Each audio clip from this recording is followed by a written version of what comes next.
Hello everyone, welcome back to my channel a mystic shine. तो आज मैं एक बहुत इंटरेस्टिंग टॉपिक लेके आई हूँ जिसका नाम है जापान में भूकंप कैसे कंट्रोल होता है। तो आज हम जानेंगे कि जापान में हम लोग जो भूकंप आता है वो कैसे कंट्रोल होता है। सपोज़ करिए एक ऐसी जगह जहाँ दुनिया का सबसे डेंजरस अर्थक्वेक होता है, सबसे ज़्यादा देखा जाए तो इस सबसे ज़्यादा अर्थक्वेक आता है जापान में। लेकिन लोग फिर भी पैनिक नहीं होते। क्यों? बिल्डिंग्स नहीं गिरती, लोग भागते नहीं हैं। क्या ये टेक्नोलॉजी का कमाल है या फिर कुछ ऐसा जो हम सबसे छुपाया जा रहा है? तो आज मैं आपको इसमें बताऊंगी कैसे क्या जापान के लोग क्या मास्टरमाइंड यूज़ करते हैं, क्या ऐसा करते हैं कि वहाँ के लोग पैनिक नहीं होते हैं। तो देखिए, सबसे बड़ी बात तो आप भी जानते हो, जापान बहुत पावरफुल है, बहुत पावरफुल है कंट्री है। ये सिर्फ एक कंट्री नहीं है, ये एक पज़ल है। जापान दुनिया का सबसे एक्टिव है, सबसे एक्टिव जोन्स में एक ये है जापान। हर साल भूकंप जापान में आते हैं, हर साल आते हैं। आप कभी भी देख लीजिए, कोई भी कुछ भी उठा के, सबसे ज़्यादा भूकंप अगर आते हैं तो जापान में आते हैं। फिर भी जापान में लोग रूटीन लाइफ जीते हैं जैसे कुछ हुआ ही नहीं। 2011 की बात करूँ मैं, तो 2011 में कोई एक तोहोकू करके एक उसमें अर्थक्वेक आया था कि बावजूद जापान ने सिस्टम बनाया था जो दुनिया को चौंका गया था। वो सिस्टम क्या था मैं आगे बताऊंगी आपको। अब देखिए, अब जैसे क्या है, जापान जो है, अब बहुत सी कंट्रीज़ होती हैं जो अपने नियम, अपने कानून अपने अनुसार बनाती है। तो जापान में एक एडवांस वार्निंग मिल गई थी पहले ही। वो क्या थी? जापान के अर्थक्वेक में इतना एक्यूरेट टाइम होता है, मतलब इतना एक्यूरेट टाइम होता है कि लोग कहते हैं ये नेचर है, कोई कंट्रोल नहीं है। नेचर, उनको नेचर समझते हैं कि नेचर में है, ये कंट्रोल बिल्कुल नहीं है। ये चीज़ कंट्रोल है ही नहीं इसका, अर्थक्वेक का। ये नेचर है। एक क्या मतलब, जो एक हार्प प्रोजेक्ट उठा, हमने आपको बहुत पहले इस हार्प के बारे में बताया था। सीक्रेट प्रोजेक्ट इन्वॉल्व हो सकता है। जैसे बिल गेट्स ने बोला था कि हम सूरज को रोकने की कोशिश करेंगे और इस तरह से क्लाउड्स बनाएंगे, आर्टिफिशियल रेनिंग वाला। उस तरह से एक हार्प भी होता है। तो 1990s की हम बात करें तो 1990s से एक थ्योरी चल रही थी, क्या अर्थक्वेक एक वेपन बन चुका है जापान के लिए। 1990 में एक बात चल रही थी कि अर्थक्वेक एक वेपन बन चुका है। जब नेचर को हम लोग ट्रिक कर सकते हैं तो समझ लो या तो टेक्नोलॉजी इन्वॉल्व है या कुछ और। अगर हम नेचर को देखें, सपोज़ अगर हम पहले से जानते हैं कि ये चीज़ें हमारे साथ हो सकती हैं, तो ये फिर एक नेचुरल वे होता है, क्योंकि हमने उस चीज़ को बताया है, निकाला है। अब हम समझ रहे हैं इस चीज़ को कि ये चीज़ टेक्नोलॉजी के थ्रू हो रही है, तो फिर वो बड़ी दिक्कत हो जाती है। तो जापान की एक टेक्नोलॉजी थी, जापान का पी वेव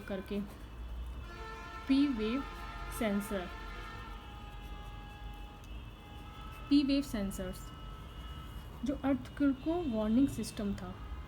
मतलब वो एक ऐसा था जिसमें शॉक एब्जॉर्बिंग बिल्डिंग्स वो बना सकता था। इसमें क्या होता है, आपको पहले से ही पता चल जाएगा कि अर्थक्वेक कब आना है, कितने टाइम आना है। वो एक ऐसा सिस्टम उन्होंने क्रिएट किया था।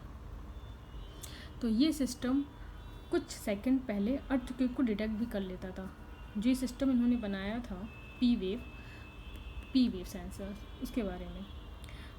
उसमें क्या होता था, ट्रेन्स रुक जाती थी, ट्रेन्स रुक जाएंगी, अलार्म्स बजने लगते थे और लोग सेफ़ हो जाते थे। ये बेस्ट था। लेकिन ये सिर्फ और सिर्फ 15 से 10 सेकंड के बीच में होता था। सिर्फ ये जो 15 से 10 सेकंड में जो एडवांस आपको वार्निंग दी जाती थी, वो 15 से 10 सेकंड के बीच में ही दी जाती थी। अब हमको ये पता करना है क्या जापान के पास, क्योंकि देखो वहाँ की चीज़ें तो बहुत ही मुश्किल से पता हो पाती हैं, पर हम लोग एक अनुमान लगाते हैं, क्या जापान के पास ज़्यादा एडवांस सिस्टम है जो दुनिया को नहीं पता। जैसे अब हम बहुत देखो टेक्नोलॉजी के लिए देखा जाए तो जापान बहुत ज़्यादा आगे है हम लोगों से, तो हम ये भी सोच सकते हैं क्या जापान अर्थक्वेक भी क्रिएट कर सकता है। मतलब कुछ साइंटिस्ट लोगों का कहना है, मानना है कि अंडरग्राउंड न्यूक्लियर टेस्ट हो सकते हैं। अंडरग्राउंड जो होते हैं वो न्यूक्लियर टेस्ट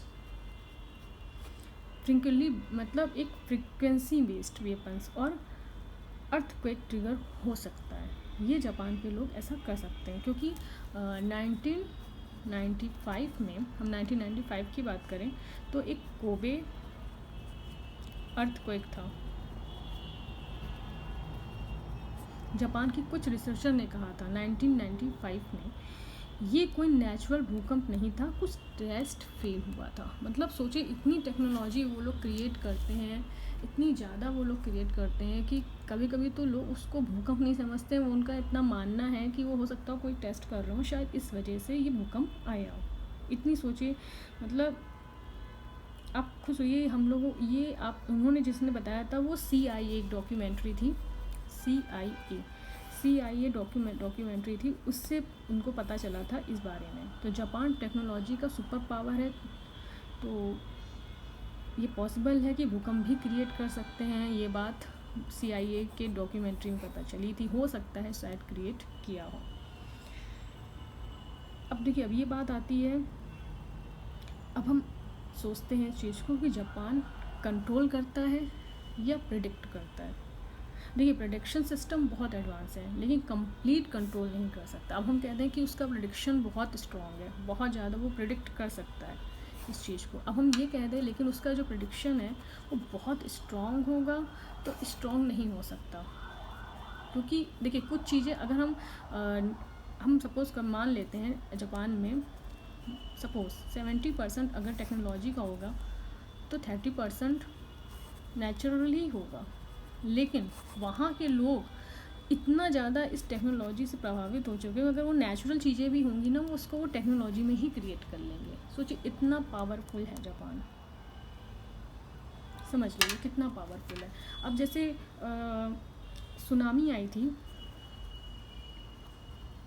सुनामी जो वार्निंग सिस्टम था वो अर्थक्वेक का, वो AI ड्राइवन प्रेडिक्शन यूज़ होते ही जापान में। वो अगर समझ लीजिए अगर सुनामी आनी होती है तो उनके पास AI ड्राइवन का एक प्रेडिक्शन होता है, AI ड्राइवन का एक प्रेडिक्शन होता है जो जापान में तुरंत ही पता चल जाता है कि ऐसा होने वाला है, ऐसा नहीं।